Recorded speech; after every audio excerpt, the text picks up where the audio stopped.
کرتا ہوں کہ درود نہیں آتا، لیکن آپ کی مہربانی کہ آپ نے لفظ چھت امام پہ درود پڑھا تو ایک بلند آواز سے اور پڑھ لیں محمد اللہ صلی اللہ محمد۔ فرماتے ہیں کہ عام انسان فرشتے کو دیکھ نہیں سکتا، فرشتے کو زندگی میں عام انسان نہیں دیکھ سکتا۔ اب اس کا مطلب یہ ہوا کہ اگر کوئی فرشتے کو دنیا میں دیکھے تو وہ عام انسان نہیں ہے۔ جملہ کرم، عام انسان فرشتے کو نہیں دیکھ سکتا۔ اور ایک لطیف بات کہوں، ہم اور آپ فرشتے کو پہلی اور آخری دفعہ ہی دیکھتے ہیں۔ میں نے جملہ کہہ دیا کہ جناب ہم پہلی اور آخری دفعہ ہی فرشتے کو دیکھتے ہیں، اس کے بعد قبر میں دیکھتے ہیں، آگے دیکھتے ہیں برزخ میں اور پھر قیامت تک۔ لیکن معصوم کا اعتبار تبھی قائم ہوگا کہ جب اللہ ان کو ہر قسم کے رچ سے پاک رکھے۔ میں بچوں کو یہ جواب دیتا ہوں کہ سرکار نے اس لیے شادی کی کہ اگر سرکار کی امت میں کسی کے نصیب میں ایسے مزاج کی خواتین آ جائیں تو نبھا کیسے کیا جائے۔ جملہ کہہ دیا، غور فرما رہے، اگر کسی کے مزاج، کسی کی قسمت میں ایسی خواتین آ جائیں جن کا مزاج ویسا ہو تو کوئی نمونہ عمل تو ہونا چاہیے۔ ایک بات یہ، دوسری بات یہ کہ سرکار رشتہ لینے خود نہیں گئے تھے، یاد، سرکار رشتہ لینے خود نہیں گئے تھے، اور اگر رشتے کو منع کر دیتے تو یہ وہ لوگ تھے جو بچیوں کو زندہ درگور کیا کرتے تھے۔ غور فرما رہے، یہ وہ تھے جو بچیوں کو زندہ درگور کرتے تھے۔ ایسے لوگوں کو اگر منع کر دیتے رشتے سے تو پھر عورت کا اعتماد قائم نہ ہوتا۔ اس لیے کہ سرکار دروازے پہ تو نہیں گئے کہ میں آپ کی بیٹی سے شادی کرنا چاہتا ہوں، منع کر دیتے تو جو بچیوں کو زندہ درگور کرتے تھے ان کا کیا عالم ہوتا کہ ہم رشتہ لے کے گئے اور سرکار نے قبول نہیں کیا۔ بنیادی بات ہے کہ زندگی کیسے گزاریں گے، سرکار کی زندگی دیکھتے جائیں، اپنی زندگی گزارتے جائیں۔ ایک درود پڑھ لیں محمد و آل محمد صلی اللہ محمد۔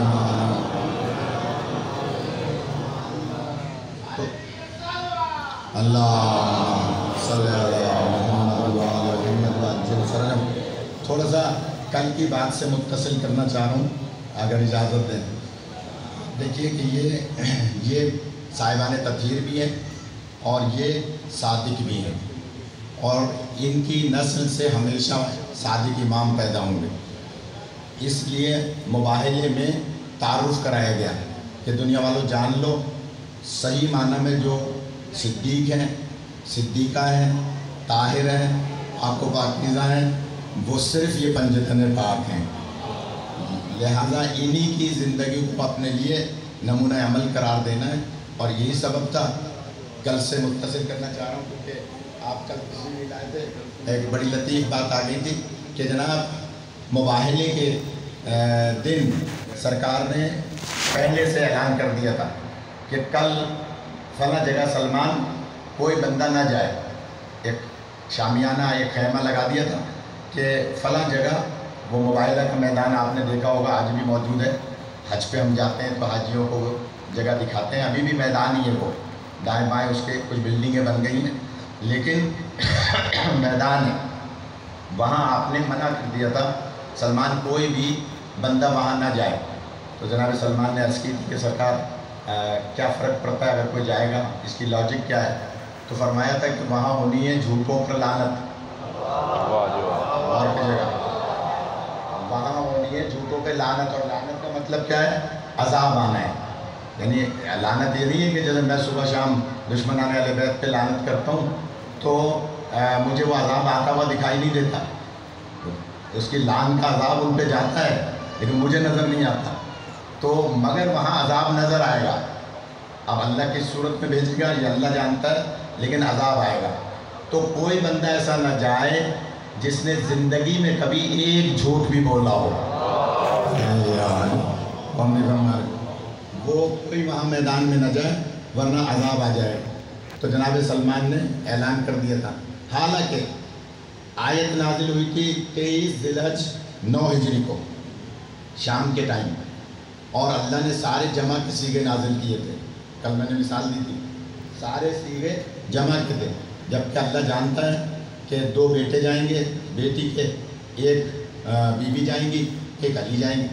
تو اللہ نے سارے جمع کے صیغے اس لیے نازل کیے تھے کہ کل کو کوئی یہ نہ کہہ دے کہ اللہ نے آیت میں گنجائش نہیں رکھی تھی, ورنہ جانے والے تو بہت سارے تھے. تو اللہ نے آیت میں گنجائش رکھ دی کہ کوئی ہے حسنین جیسا تو آ جائے, کوئی ہے زہرا جیسی تو آ جائیں, کوئی ہے علی جیسا تو آ جائے میدان میں. اس لیے آیت میں بہت گنجائش تھی. اس گنجائش کا فائدہ لے کر شاہ صاحب ادھر آ جائیں, آپ اس طرف آپ کی جگہ ہے, آپ سے کہوں کہ کہا کہ کوئی نہ جائے میدان مباہلہ میں. یہ اللہ جانتا تھا کہ یہ جائیں گے, لیکن اللہ نے جمع کے صیغے نازل کیے. کیوں نازل کیے؟ کہ کوئی ہے ان جیسا تو آ جائے. تو جو میری طرف رکھیے کہ جناب کہا کہ کوئی بھی ہے تو آ جائے.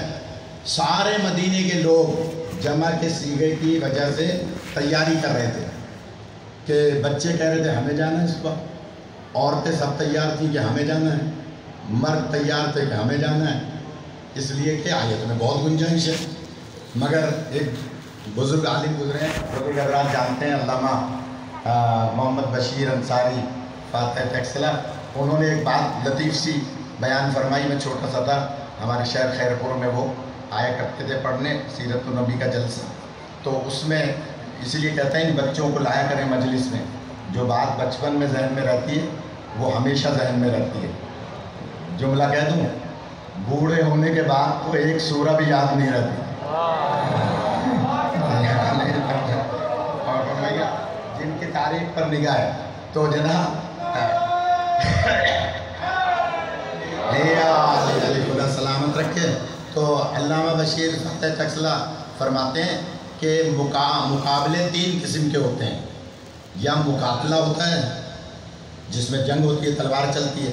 ایک مناظرہ ہوتا ہے جس میں علمی بحث ہوتی ہے. اور ایک مباہلہ ہوتا ہے جس میں بد دعا ہوتی ہے. مسلمان جنگ میں جانے کو بھی تیار نہیں ہے اور مناظرے میں جانے کو بھی تیار نہیں ہے. تھکے ہوئے ہیں آپ؟ دیکھیے میں 8 مجلس سے پڑھ رہا ہوں روز, لیکن میں تھکاوٹ کا اظہار نہیں کر رہا کہ مقابلہ ہوتا ہے 3, یا مقاتلہ یا مناظرہ یا مباہلہ. مباہلے میں صرف بد دعا